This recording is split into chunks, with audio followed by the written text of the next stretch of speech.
Well, welcome to this panel conversation, and I am delighted to welcome Emma Husar and Amani Haydar, who I've had the privilege of getting to know for a little while, and both are joining us to talk about moral injury from a lived experience or an observation point of view. So welcome to you both. Perhaps we can start with you, Emma. I mean, moral injury has been, I guess, at the centre of some of what you've actually been through. How's it impacted your life? I think there's been several interfaces. I don't think there's a part of my life that it hasn't actually impacted. So I'll start, I suppose, physically with the physical symptoms. There was a heart condition that I developed. I had a mitral valve leak, which has been fairly well recovered and well treated now, which came as a result of the trauma initially. There was the hair loss. So all of my hair practically was just falling out in the shower. There was a drastic, I think I lost about 12 kilos in, the space of 2 or 3 weeks. So much so to the point that it actually stopped my period from coming. So, quite often we talk about young girls who have eating disorders, and that weight loss, will stop the menstruation and the cycles from happening, and that certainly happened. Then there's the sort of pervasive physical symptoms, I guess, which you don't necessarily can't quantify, but complete lack of sleep. I became completely insomniac. I didn't sleep for days and days and days at a time. Which then impacts your mental health and your resilience and your ability to cope with things. Then there was, I guess, the other things that you don't see, like the night terrors. I have even still, I have a dream that's essentially on repeat every few months now. It'll come, and that's about just not feeling physically safe. So I suppose they're the top line issues. And then there's the shame that you feel around, and that's not an injury that people can quantify or see or measure. But of course, when it was first put to me, when I was sitting in that room with John Whelan, who's the Labor Party barrister that was set to investigate all of this, when he first said to me, "Oh, you're accused of flashing without any underwear," immediately, I think the colour drained from my face, and that gut and that pit in your stomach just started to. And then I remember walking out and thinking to myself, who do I tell this to? Like, who do I tell this absolute crackpot of an accusation to? Who on earth? And the fact that the person that I was supposed to have done it to said it didn't happen, and then it's just basically my word against theirs. And of course, it was never true. He was never even in there at the building the time that he reckoned that it happened. And I mean, when we went to court and I sued for defamation, I had to keep the dress that I was wearing from that day. I had to take the measurements of the chair that I was sitting in from that day, Emma. And make sure that actually what he was alleging was actually not only it didn't happen, but physically, in the outfit I was wearing and the chair that I was sitting in, it just couldn't have happened the way he described it. And then there was all the practical issues of what woman with 3 kids runs around any situation without underwear on. I mean, hello. There's pelvic floor issues, and my dear friend Yana, who I did SAS with, did a very good, I suppose, articulation of how women actually cope with having babies pressing against our bodies for 9 months at a time, times 3. So there was that physical aspect as well that was part of that shame. I had to go back to my pelvic floor physiotherapist that lots of women see after they've had babies, and get her to write a letter that said she couldn't have not been wearing underwear. So it was just the most, that part of it was particularly bad. But then there came the other part where they had accused me of, they didn't actually say that I was a slut, but the innuendo, the inference, and all of those things, that I was this brazen hussy doing the walls and the rounds and the floors of Parliament House. And that, of course, only happens to women in politics. And it certainly doesn't happen to the Jenny Macklins of politics, or the you know, the people who are more senior and got their feet on the ground. It happens to young, fierce women who go in there with some identity, with a little bit of personality, and, you know, who are young and don't fit that white, middle-aged, overweight male wearing a suit and tie. You know, you saw it with Sarah Hanson-Young. Certainly Kate Ellis talked about it. Nicole Flint, who's the member for Boothby in South Australia, has talked about it. And certainly I think the country heard about it from my perspective. And if you put all of us girls together who were part of that, you would find that we were all, I think, largely under 40. I think Nicole was slightly older than me. Young, fit, vibrant, happy, and dare I say, not ugly to look at. You know, and that was I was subjected to all of those rumours and innuendo for the entire tenure of my stay there, which I kept raising to people like Tanya Plibersek, like Tony Burke, like Bill Shorten's office, because I was so confronted by the fact that people would talk about me in this way, which was utter bullshit. You know, there's never been a time in my life where anyone could say that my behaviour or conduct in a sexual nature could even fit that dialogue. And we'll just park that for a second. But even if that was true, even if I was inclined to do that, it's nobody's business anyway. And this idea that women's sexuality and sex lives is up for grabs as office gossip, or as a way of saying, oh, she only got there because she slept her way to the top.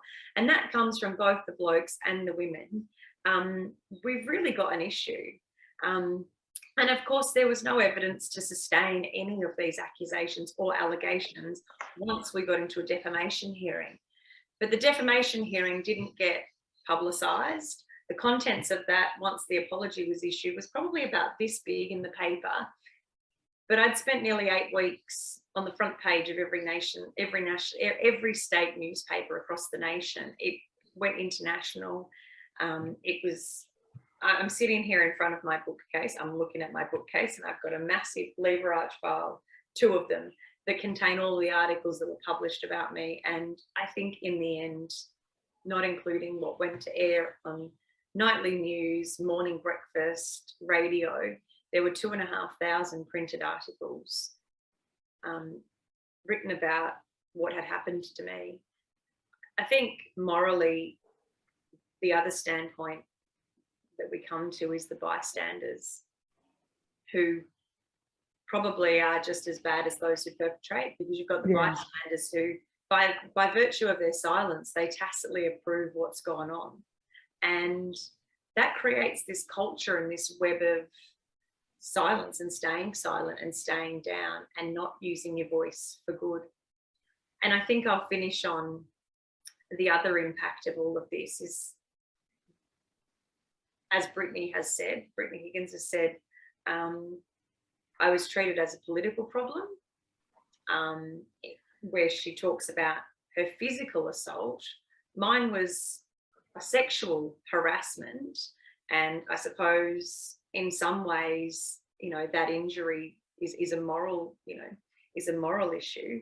But I was treated as a political problem. So I was told to shut up. I was told to not do anything. And in fact, a few weeks, I think it was 1 week after the Sharon Stone allegation was published, it had been going for 3 weeks at that stage, like in terms of in the media.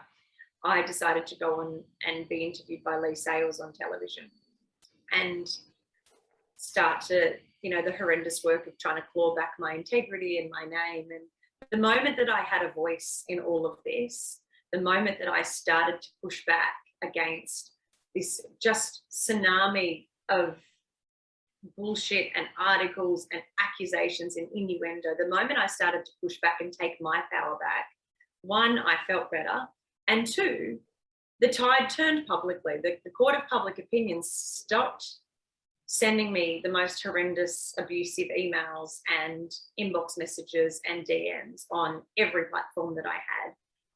The media stopped and slowed down and went, oh, hang on a minute. yeah, it sounded like it was too good to be true, like this woman who's flashing herself and sleeping with everybody. And actually, where are all these people that are meant to have been, you know, where are they in any of this? None of them were ever named. None of them were ever, you know, put on the front page. Even though the only one that was ever named in the document, which was Jeremy Anderson, he's had 2 AVOs against him since that time for continuing to stalk and harass me, even 5 years later. You? Yeah, You? me. Yeah. So I had to take them out. And once when I moved to Perth in 2020, in the middle of 2020, when I moved here, and then again at the beginning of this year when he started again. And the sheer silence from the Labor Party in all of this is just gobsmacking. And then you've got the issue of people in the public thinking, oh, the Labor Party's great. They've got all these women and all this colour and movement. And, you know, we expect this behaviour from the Liberal Party, and we've dressed the Labor Party up in our minds and, you know, in the psyche of Australians to say that they're better on women, but they're absolute dog poo when it comes to their treatment of women. We might have, you know, an equal amount of women, but that certainly doesn't mean we've got an equal amount of power, particularly when the men who do hold the power were quite happy to just sit and watch this happen to me. So those bystanders and the betrayal of those bystanders is just, it equates to being similar to the initial injury itself. I'm sorry that happened, Emma. I mean, it's just appalling, and I would like to, you know, really acknowledge you for sharing that. So thank you. And if this brings up anything for anyone else who's joining us, we do have a private room, and we are able to chat with you about what's gone on for you. So I want you to know this is a safe space. I might just, before we move on to Amani, ask, how did this impact your mental health? Because it was like operating in a parallel universe. You knew what was right and wrong, but this whole creation was taking place, which you couldn't stop. And you know, some people have often described it to me, it's like being forced into a corner and constantly hit over the head with a pole, you know, like with a metal pole. I think Annabelle Crabb, I saw, so there are 2 aspects to that, Kathie. The first one was that this all happened and took place from the end of July until the beginning of August. And so it finished when Scott Morrison toppled Malcolm Turnbull for the leadership. So that's the only thing that broke the media cycle for me. Thanks, boys. At least you were good for something, Scott Morrison. It was just, it interrupted that media cycle. I had to continue to show up to Parliament until the April of the following year. And I described that as being divorced but living under the same roof. Every one of my colleagues treated me like I had leprosy. They avoided me. I didn't get invited to things. The housemate that I shared a house with, so I was renting a property in Canberra with Matt Keogh, who's an MP who was elected at the same time as me. He called me. No, actually, I think he texted me and he said, I've got to move out. I can't stay living with you because of the optics of it. So even somebody that I'd shared a home with and that I trusted implicitly, you know, I'd minded his kids, he'd minded my kids, you know, I'd stayed in their family home over here in Perth. Somebody that I had a very deep friendship with was able to walk away. So there's the betrayal of that and having to stay in there for all of that time. And I would explain the mental health side of it as a 3-phase impact. So there was the initial crisis stage where I developed panic attacks, where I developed really quite deep paranoia. I still have those things quite considerably. I had suicidal ideation, so I didn't want to die. And sorry, I'm going to get emotional. I didn't want to die, but I just wanted it to stop. Just stop. Like, and I think Brittany also, you know, articulated this quite well. People were talking about me as though I wasn't a person anymore. I wasn't a living, breathing, tissue holding, organ living thing anymore. I was not a human. I was being dissected piece by piece by piece. And I stopped feeling like I was the person, the way they were talking about me in the media. And then we moved from that media stage and that initial crisis to, I guess, the after effects. So that went on for probably a good year. And that was just trying to just calm the life back down that I'd had and start to rebuild. And then I would say there's this phase that I'm in now. And I still have some of the effects. I've been diagnosed with, no Robinson Crusoe, but complex PTSD. I've been diagnosed with depressive mood disorder. So I can have really good periods and be very functional, and then I can go into really deep, I call them spasms or funks, where I can be very, very low. The ability to trust people and is just gone from me. I struggle with my memory. My short-term memory is just blown a fuse. I used to be able to play the piano, which is behind me. I struggle to be able to remember and play my music now, which I'm trying to get back, trying to do lots of brain exercises to try and recreate some synapses and some new neural pathways. And anxiety is probably a big feature of what I've been through. And then I think with all of that, we can acknowledge all of that. But I think that what we need to acknowledge at the same time is that,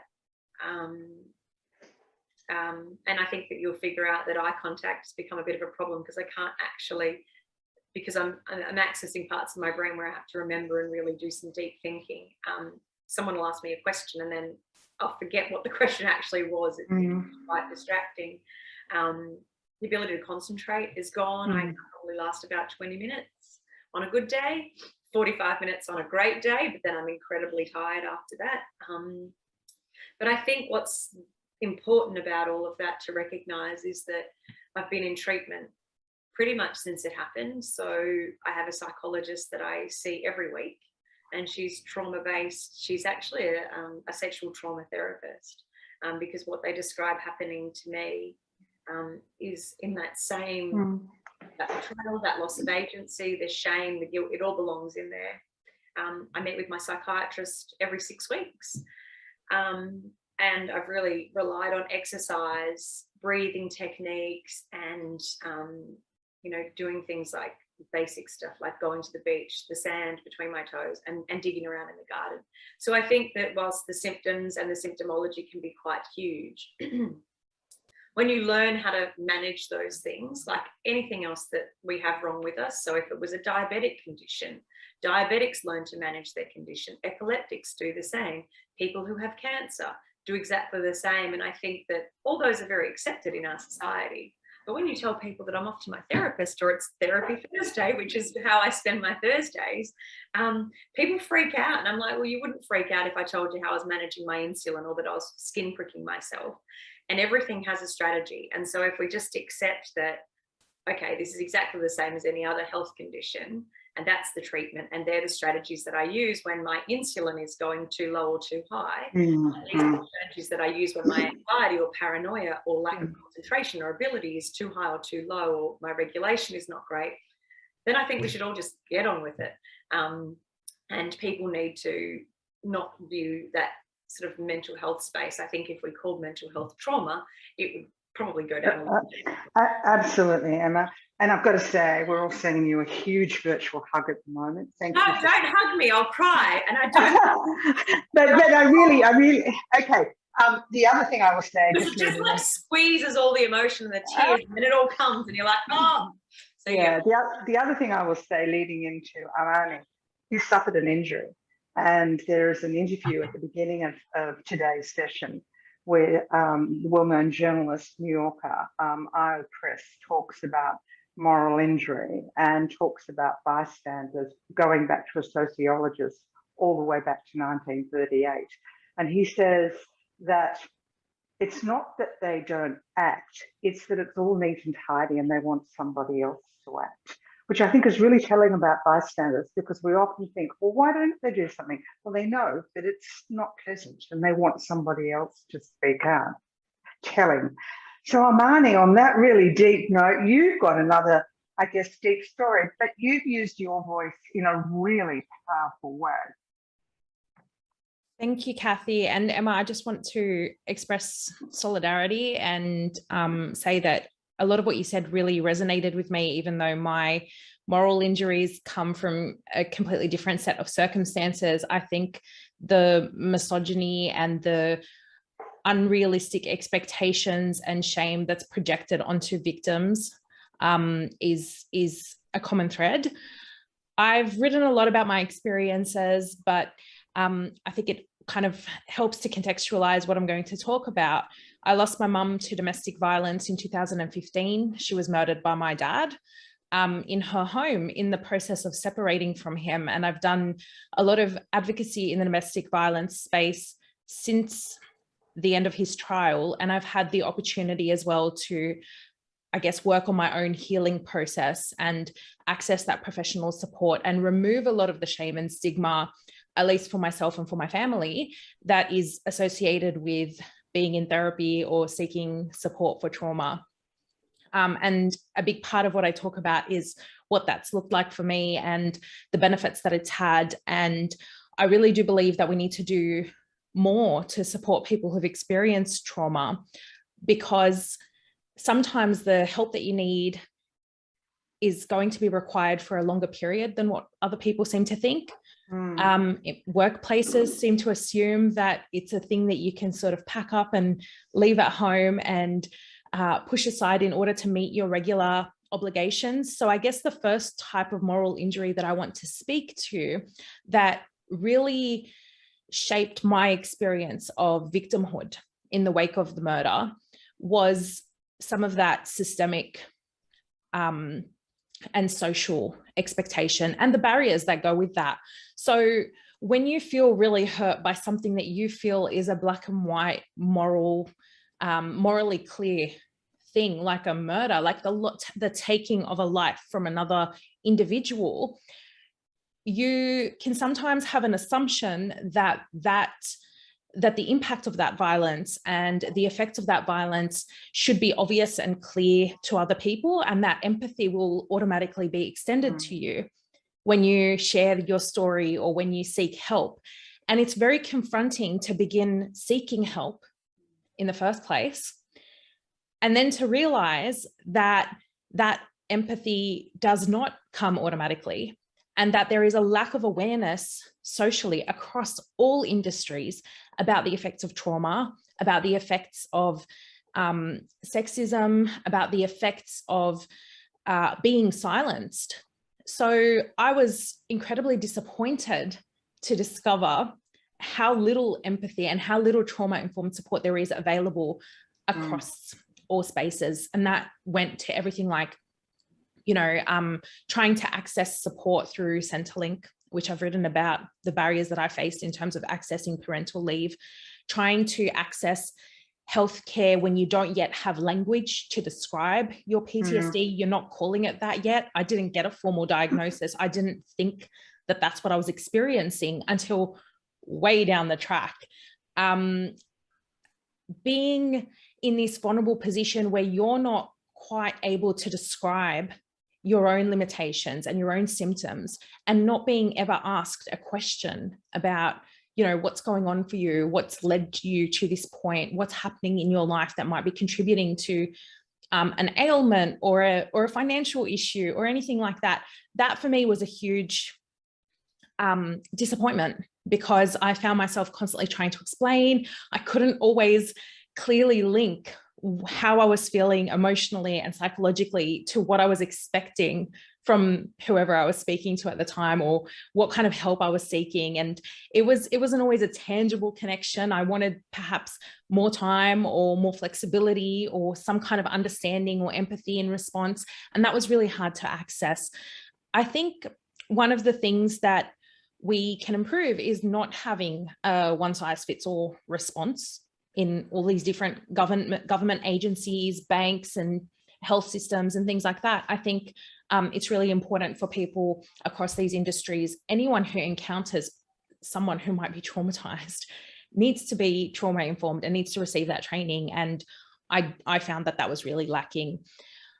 On a more personal level, and then in terms of my family, one of the things that was really confronting and which I would describe as a moral injury was the disappointment and the sense of betrayal that came with the fact that my dad had destroyed our relationship, had not just murdered someone, taken my mum from me, injured my sister, disrupted every aspect of our lives. It was also the fact, and this goes back to bystanders, it was the fact that his family's automatic response was to try and save face and protect him and try and figure out what they were going to do in regards to his defense.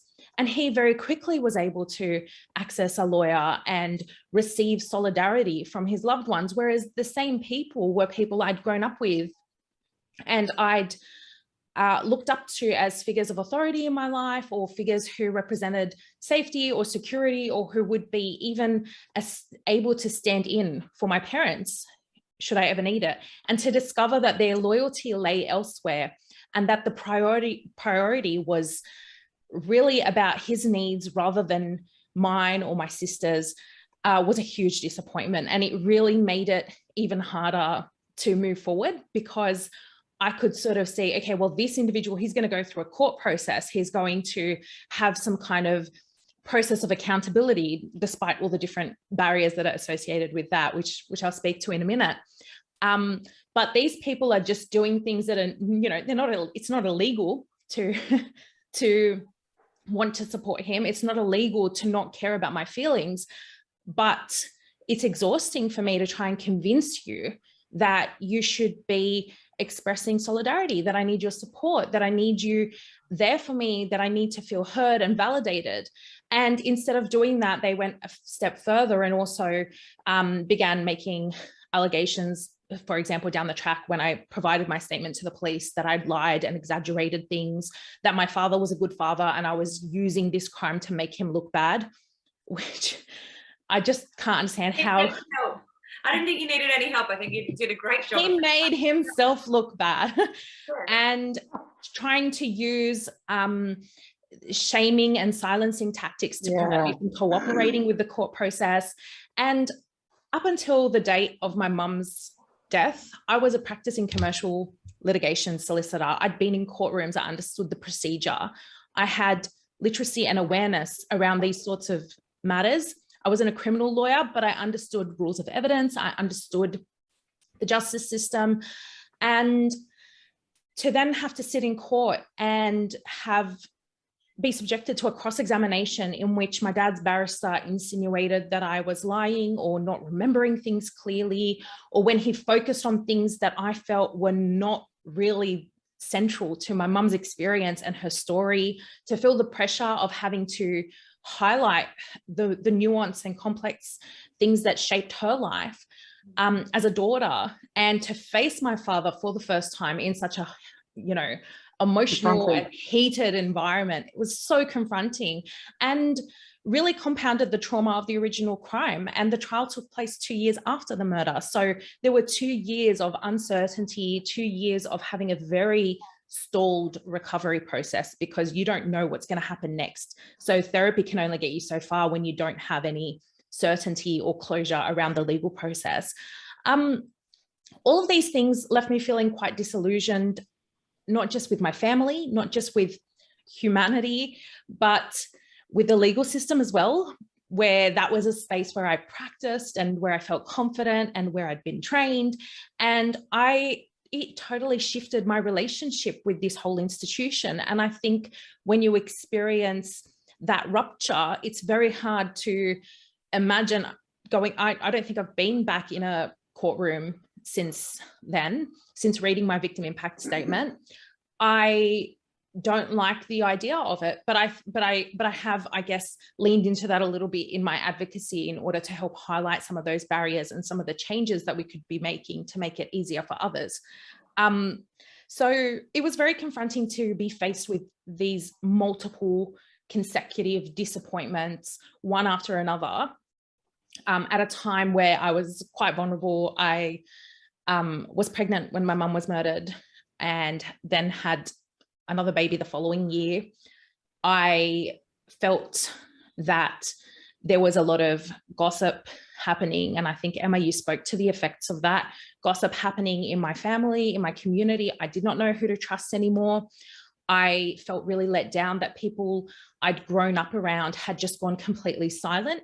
And I, like you said, you know, you can't help but read that as tacitly endorsing the behavior of the person who's hurt you, whether or not they mean that's their intentions in that situation are irrelevant. But the fact that you haven't said something to me, you haven't expressed solidarity to me, I will read that as hostility, and I will read that as you tacitly endorsing that behavior. And in my book, I mention Judith Herman's work and how she says that all the perpetrator asks is that the bystanders do nothing. That's all it takes to give the perpetrator what they're looking for. And I before I even had the words for that, before I was able to articulate any of this, I sensed that lack of safety in my body. I sensed self-doubt. I used to be a confident, I've been able to rebuild a lot of that, but I was a confident public speaker, for example. And I remember having to then present for a uni subject that I was doing and feeling completely exhausted and overwhelmed by the task at hand. I was shaky. My teacher noticed I was nervous. It took me a long time to rebuild my cognitive capacity, which Emma also spoke about, to be able to hold the amount of information that I was able to hold as a lawyer. I was so proud of that. You know, I was proud of what I could do.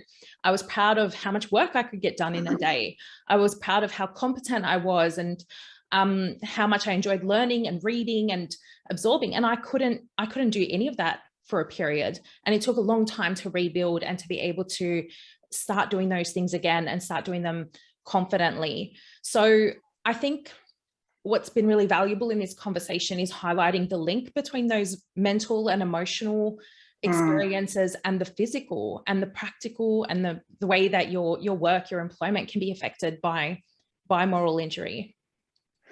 Thank you, Amani. So I'd just like to wrap for those people that are leaders in their businesses and have people reporting to them. Amani touched on training your front line, and you do need to, because there's never a right time when somebody just has a total trauma breakdown. And if you're on the end of the phone, you know, whether it's a call center or whatever it might be, you are responsible for making sure that person is okay. You are not responsible for just sending them a whole lot of numbers and say, here, call Lifeline, this is, because by default, you're just sending them, you know, you're reinforcing victimhood. You have the caring conversation, you listen, and you refer on. Now, if you're unable to refer on, you find out and you get back to them. You know, it's really interesting in our day-to-day work. We actually have a whole range of women who can't read standard letters, who get a letter from an insurer or a bank or something, and it's so re-traumatizing because of the issues at hand that we get sent the letters and ask, will we read them and tell them what's in the letter? That's how trauma plays out. So moral injury is about your leadership. It is about looking at the wider circle. So, you know, bystanders, everybody, it's not just about your narrow focus. And we all have a responsibility as human beings to care for each other. So thank you, Amani, and thank you, Emma. Thanks very much for having me. Thank you for having me, Kathie.